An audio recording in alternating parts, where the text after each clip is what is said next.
இந்துக்களின் புனித தலமான காசியில் இறந்தவர்களுடைய உடலை எரித்தால் அவங்களுக்கு மோட்சம் கிடைக்கும். இல்லை அவங்க நேரடியாக சிவனை சென்று அடைவார்கள், அவர் செய்த பாவம் எல்லாம் தீர்ந்து விடும் அப்படிங்கிற பல காரணங்களால அவங்களுடைய இறந்தவர்களுடைய உடல்களை காசியில் எரிப்பாங்க. எரிக்கிறது மட்டும் இல்லை, அங்கே எப்பவுமே எரிவூட்டப்படுவது நிறுத்தப்படுவதே இல்லை. இப்பவுமே அங்கே பிணங்களை எரித்து கொண்டு தான் இருப்பாங்க அப்படிங்கிற ஒரு விஷயம் எல்லாத்துக்கும் தெரியும்.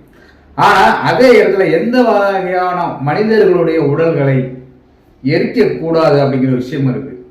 அங்கே காசியில் எரிக்கிற அந்த பிணங்களை ஃபுல்லாக எல்லாமே எரித்து விடலாமா அப்படின்னா கிடையாது. சில வகையான உடல்களை அங்கே எரிக்கவே கூடாது அப்படிங்கிற ஒரு விதியும் அங்கே இருக்குங்க. அது எந்த விதமான உடல்களை அங்கே எரிக்கக்கூடாது, காசியில் எரிக்கப்படாத உடல்கள் என்ன அப்படிங்கிறது தான் இன்றைக்கி நம்ம வீடியோவில் பார்க்க போகிறோம். அதுக்கு முன்னாடி நம்ம சேனலை சப்ஸ்கிரைப் பண்ணுங்கள், அப்போ இந்த மாதிரி வீடியோக்களை தொடர்ந்து உங்களை போட்டுக்கிட்டே இருக்க முடியும்.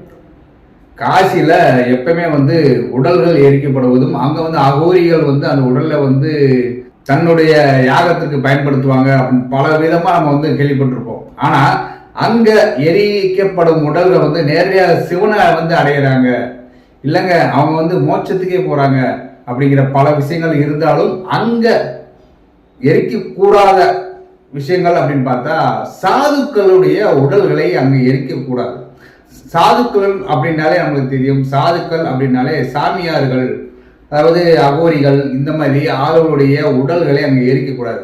சரி, எரிக்கக்கூடாது அப்படின்னா என்ன பண்ணணும் அப்படின்னா அந்த உடல்களை நேராக அங்கே பக்கத்தில் இருக்கிற ஆற்றுக்குள்ளேயே விட்டுறணும்.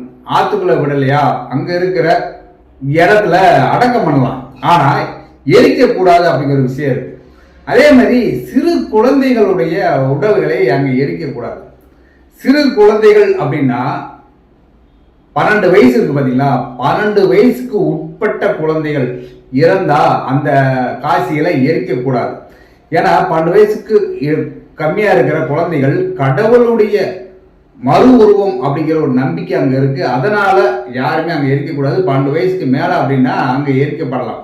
அதே மாதிரி கர்ப்பிணி பெண்கள் திடீர்னு இறந்துட்டாங்க, அவங்களுடைய உடல்களை காசியில எரிக்கப்படலாமாட்டா அங்கேயும் எரிக்கக்கூடாது. ஏன்னா அங்க கர்ப்பிணி பெண்களை எரிக்கும் போது அங்க உடல் வெப்பத்தினால என்ன உஷ்ணமாகும். உஷ்ணமாகும்போது வயிறு வீங்கி அது வெடித்து சிதறும்.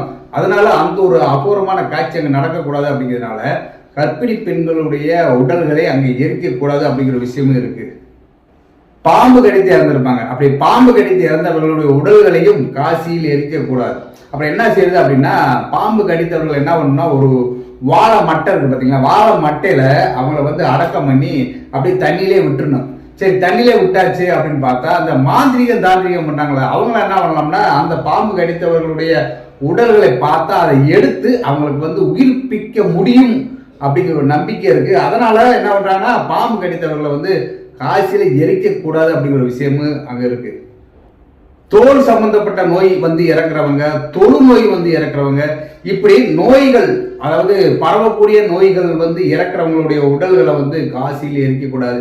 ஏன்னா அங்க எரிக்கப்படும் போது அந்த காற்றிலே அந்த நோய்களும் பரவும், அங்க சுற்று வட்டாரத்தில் இருக்கிற எல்லாருக்கும் பரவும் அப்படிங்கிற ஒரு காரணத்தினால அங்க தொழுநோய் சம்பந்தப்பட்ட ஒரு இறப்பு நடந்தா அதையும் எரிக்கக்கூடாது அப்படிங்கிற ஒரு விஷயம் இருக்கு. அதே மாதிரி அம்மன் நோய் இறக்குறாங்க பார்த்தீங்களா, அவங்களையும் காசில் எரிக்கக்கூடாது. அம்மை நோய் அப்படின்றத விட அம்மை வந்தாலே அது நம்ம ஒரு அம்மனாக தான் பார்க்குறோம், ஒரு கடவுளுடைய ஒரு விஷயமா தான் பார்க்குறோம். அதனால அந்த விஷயத்துல நம்ம எரிக்கக்கூடாது. அதனால அம்மை நோய் வந்தா மாதேவியுடைய விஷயம், அதனால அங்க எரிக்கக்கூடாது அப்படிங்கிற விஷயம் இருக்கு. இந்த மாதிரியான விஷயங்களால தான் காசியில இந்த வகையில இறக்கிறவங்களுடைய உடல்களை காசியில் எரிக்கக்கூடாது அப்படிங்கிற ஒரு விஷயம் இருக்கு. அது போக மாற்று வயது மூப்பின் அடிப்படையில் மாற்று விஷயங்களை இறக்கிறவங்களுடைய உடல்களை காசியில் எரியூட்டப்படலாம். எரியூட்டப்பட்டால் அவங்க நேரடியாக மோட்சம் அடைவாங்க, இல்லை சிவன் அடைவாங்க, இல்லை அவங்க செய்த பாவங்கள்லாம் தீரும் அப்படிங்கிற நம்பிக்கை இருக்கு. ஆனால் இவங்களை ஃபுல்லாக இந்த காரணத்தினால தான் எரிக்கக்கூடாது அப்படிங்கிற ஒரு விஷயத்த காசியில் வச்சிருக்காங்க.